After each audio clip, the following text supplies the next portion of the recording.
Welcome back to Small Engines Galore.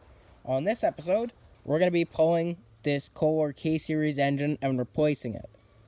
So, what we're going to start with is popping everything that's connected to the engine off, and then we can pull the engine out of the frame.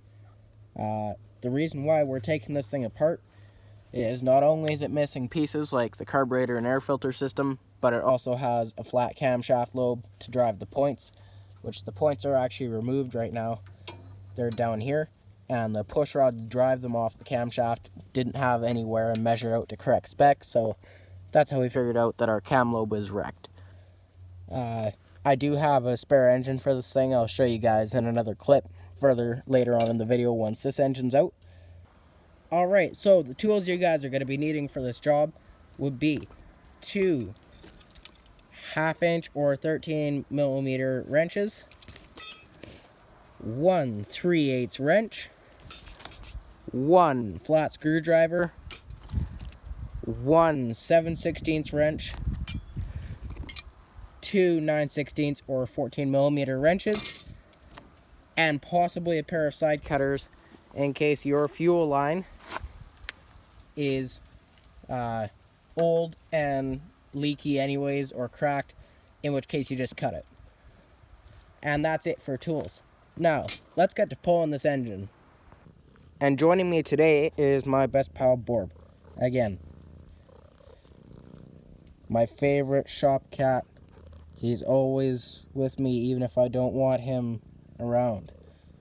It does not matter. He always has to be here. Hello, cat. Okay, so the first thing that we're going to start with is going to be disconnecting our fuel line off the fuel tank.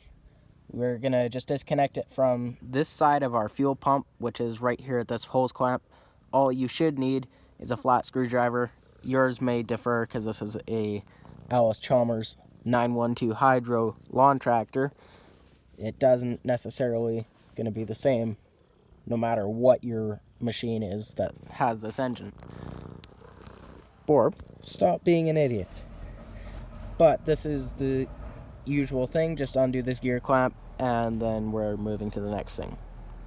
Okay, your next step normally would be disconnecting this cable right here, which should be your choke cable from your carburetor, and the fuel line from, no, fuel line doesn't have to come off from your carburetor, but just the choke cable.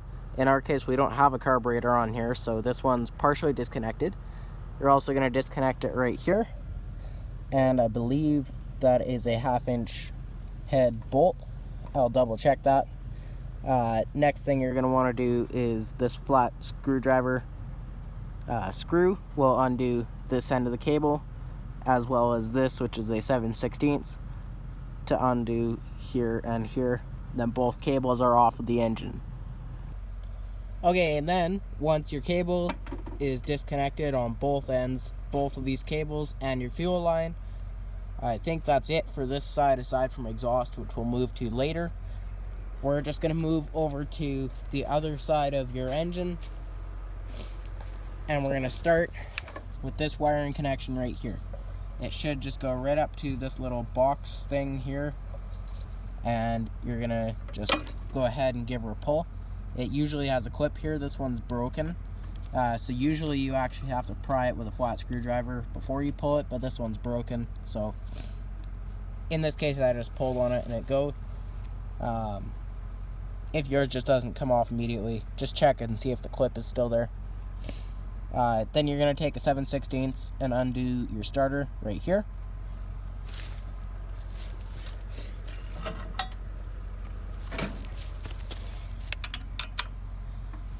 And also, before you start dealing with this electrical stuff, disconnect your battery, because any of this shorts out right here, for example. You could be electrocuting yourself or starting sparks and around stuff that burns gasoline and leaks oil everywhere. That can start a fire, which is never any fun. So now we're just gonna pull this nut off of the starter, unhook the wire, let it droop, start your nut back on the stud, and then, yeah, so you got this and this disconnected. Now you're gonna disconnect right here, which should be your negative cable. In this case, our battery is actually toast. The positive is completely busted off the battery. So normally if you have this disconnected, it also doesn't have this end normally, but when this is disconnected, this wire doesn't actually matter, but we're actually going to take it off right here, and it should be also a 7/16, I believe. Yeah, so that matches up. We're 7/16. I'm just going to pop this off camera, and then we'll move to our next step. And once your battery is disconnected, that's about it on the top end, aside from exhaust, which in this case, only reason is because it comes right here to the frame. So I'm not sure if I'm gonna have to disconnect that or not. Maybe. I know I'll probably have to transfer this muffler to the new engine, or we just build a straight pipe for this, which, you know me, it's very possible. And I think that's about it for the top end. Next thing you're gonna see 1, 2, 3, 4 engine mount bolts you can access from underneath. They should be a 1/2 inch or 9/16 head depending on the model of your machine, and you can access the nut end from the bottom and hold with a wrench on the top with all 4 of these. And in this case, we also have a drive shaft to run our hydraulic pump, which is right there, which we're just going to undo that nut, and then after the engine mounts are out, which you can see is right here, and here is the nut ends that I was talking about you can access, then we can just slide the engine forward and pull it out. So yeah, still pretty simple. Alright, once you've got your drive shaft bolts for your hydraulic pump undone and your 4 engine mounts, your engine should, in theory, be able to move. In this case, I can't actually move ours. It is capable. It seems to be getting caught up on the bell housing here, or I guess the guard for if something explodes in here. Not sure why. It is kind of tight right there. But I'm just going to try sliding this thing forward, and we'll see what happens.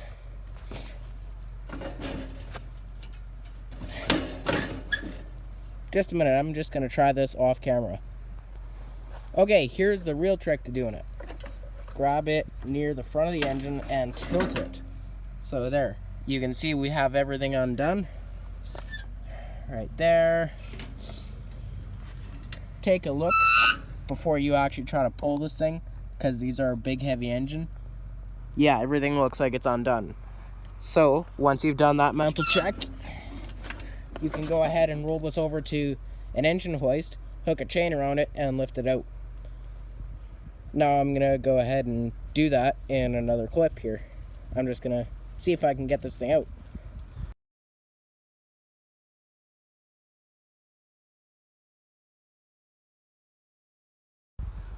Remember that these engines weigh over 100 pounds, so you have to be a big, tough guy to get them out. Alright. Okay, so we're good now. That engine's out. Here's our frame. So it's kind of dirty inside. Not terrible for being a 1962 or something model. I forget what this one is, but it is a 912 Hydro Allis Chalmers. So yeah. Anyways, that's it for pulling the engine out. Now I just gotta go locate a new engine for this thing. Alright guys, overall that was a pretty quick engine pull. Only took me about 35 minutes on my own, going and finding all the tools to do it and filming it. So if I wasn't doing any of that, like if I had all the tools and everything, it would literally probably take me only 25 minutes to pull that engine out, and that's my first time pulling one of these. That's pretty good.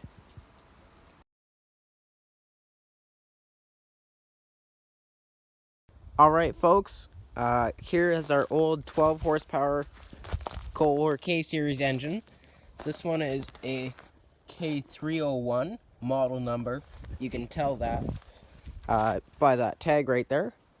And I went ahead and bought another engine. This one's way more complete.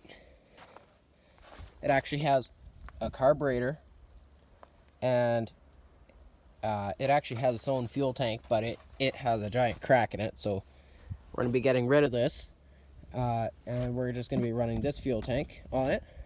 But this is a grain auger spec Kohler K series.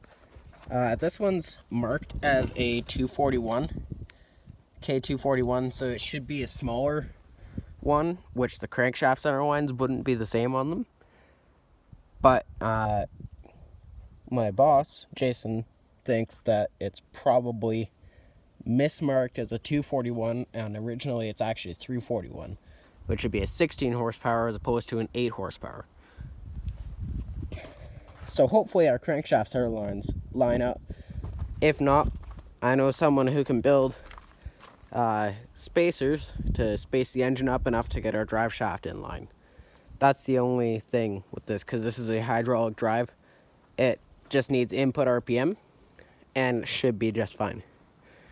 So yeah, this is our new $50 engine that came with a new spark plug.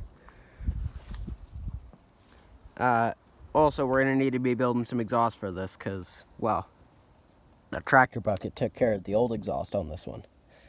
And those pipe threads, if you ever get them out, you just strip the threads right out. So I'm not dealing with another $25 insert into that cylinder block. So yeah, this engine is going to get prepped with parts off of this one to go into here. The thing that we're going to be swapping out between the two of these things, let's go to the front of this, is that this one has this piece on it which bolts in here to the flywheel, and that's how our drive shaft hooks up. I don't know if we're going to have to swap flywheels or what, but we may have to swap flywheels between this engine and that engine to make this all work. And if we got to get that creative, then that's going to kind of suck. But, you know, we can do it. Alright, let's get to it. Okay, so this newer engine, K241, 341, whatever, it has no screen on the front of it, so we can actually get the top cover off. This guy right here, off easy. And this one, we have to have the cover off so that we can get our screen off and this piece off, because I'm just going to try unbolting this piece and see if it comes off. But I feel like this piece is jammed in by the nut for the flywheel, so I feel like I'm going to have to rub this screen off of this one, stick it in that one to do top covers, but I guess I'm not pulling top cover off first. Just going to pop this piece out, and then we'll see what happens. Also, this is very thin gauge. Like, I can bend this with my hand. How come, Allis Chalmers, did you hook it up to a drive shaft to run your gigantic high torque hydraulics? That's a question we'll answer later. Alright folks, we are in luck. We do not need to swap flywheels. Now that I got our little grate thing off of here, I got these 4 bolts take out, and this cast iron piece should come off and bolt into those 4 holes, and then we can bolt our plastic, thin gauge plastic thing onto here. You want to know why they made this plastic? I found out. Because it was cheaper than making it steel. So in the future, if this shears off, we are actually going to make it steel, because we do have a machine to make it steel. Alright folks, here is our cast iron adapter for the drive shaft adapter. Yes, there is 2 adapters to fit the drive shaft to that crankshaft. Let's make sure that the bolt holes lines up. I haven't tried yet. They should be the same because they're a Kohler K series. Okay, that one and that one line up. Yeah, that one is good. And that one's good. Okay, we're good. So now I'm just going to bolt this up, and then we can bolt our drive shaft adapter up, and then we can see, is this one really a 241 or a 341? We'll be able to tell, because if the drive shaft just bolts right up and it's good, then it's a 341, and if it's a 241, the smaller one, then the crankshaft will be sitting, I forget if it's too high, I think it's too low for the drive shaft to bolt up, in which case we got to space the engine up, which, that's okay, we can do that. Alright folks, we have our Kohler K series engine sitting in the frame, sort of. So we still got to angle this thing back and push it this direction a little bit, but we're finding that this box is getting in the way, so I'm going to unbolt it and relocate it somewhere else. I forget what this does too. I think it's something to do with the ignition, obviously because there's some wires here. Farmer special, barrettes. So I'm going to pop this off, and then I'll see if I can get this thing to drop into the frame how it should. And we'll see you guys then. These bolts right here and here are going to be a 3/8 head. Alright, with that ignition box, I think is what this is, popped out of the way, our engine actually fits really good. As it should, because it should be the same engine. Now we're going to tell, is this a 241 or a 341? Let's go underneath and check drive shaft. I haven't yet, but I'm dreading. Is this one going to need spacers? Or is it going to be correct? Oh yeah, that'll be totally fine.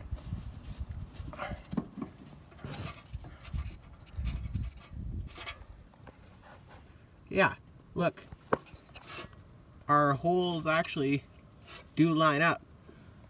So we good, folks. This thing is a 341. It's a 16 horsepower. It's not the 241 that it was advertised as. Hopefully all the engine mount holes line up too, but that's okay. If they don't, then we'll put in as many as fit, because this thing's heavy, it'll stay in there anyways. Now we can go back up to the top and hook up everything up top. Okay, first thing we're going to start with, this throttle control. Because this was on a grain auger, it's got to be attached to the engine and all that. It runs our throttle. And it works just fine if you're on a grain auger. If you're on a lawn tractor, garden tractor, sorry, our throttle is right here. High, low, high, low. And our cable does work. So I'm gonna unhook this. I'm gonna pop the air filter off so you guys can watch when I'm hooking this up, so you can see how this stuff actually hooks up. But then I gotta figure out where the choke actually is on this thing for hookup of the cable. And then yeah, that's gonna be about it for that portion up top, aside from fuel line, which of course we're gonna be unhooking here and running a new piece up to this tank after it gets flushed, but that's probably another time thing. We'll see. I'm going to show you guys that this thing runs when this thing's all bolted together, and then we see, does this thing drive.